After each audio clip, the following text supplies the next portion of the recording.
Cela a été dit et redit. Le mouvement des Gilets jaunes est protéiforme. Il agrège les insatisfactions, les colères d'une époque. Il n'a pas de tête et peu de représentation fédératrice. Cela n'interdit pas de développer des analyses transversales autour de l'identité du mouvement.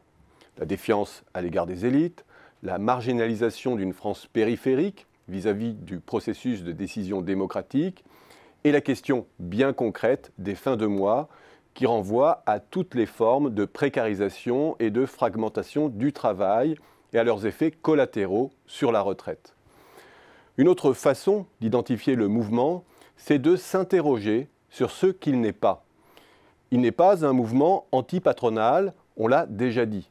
C'est l'État et l'exception parisienne ou métropolitaine qui sont interpellés au premier chef.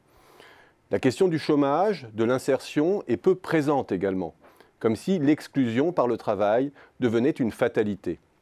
Et autre caractéristique, il n'a pas embarqué les jeunes dans son sillage, comme si le mouvement avait vocation à demeurer un règlement de compte rétroactif entre adultes sur les mécomptes de la mondialisation, plutôt que de porter les aspirations d'un véritable projet de société tourné vers le futur.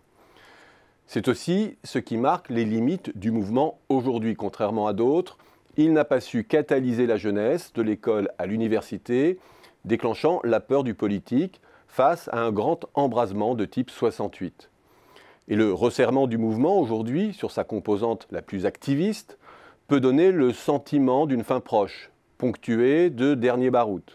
À cela près que cette coupure avec la jeunesse surligne une autre faille de la société française, la fracture générationnelle, qui renvoie les plus jeunes à leur position d'outsiders, dont la voix inaudible est submergée par celle des plus matures. Les plus matures qui envahissent le débat public avec leurs problèmes légitimes de paye, de retraite, d'éloignement des administrations, de déserts médicaux, leurs complaintes fiscales, leur abord inquiet des migrations, du multiculturalisme et leur frustration d'anciens enfants d'une société de consommation qui n'a pas tenu ses promesses. Tout ce bruit et cette fureur a englouti ce qui est au cœur des préoccupations des plus jeunes.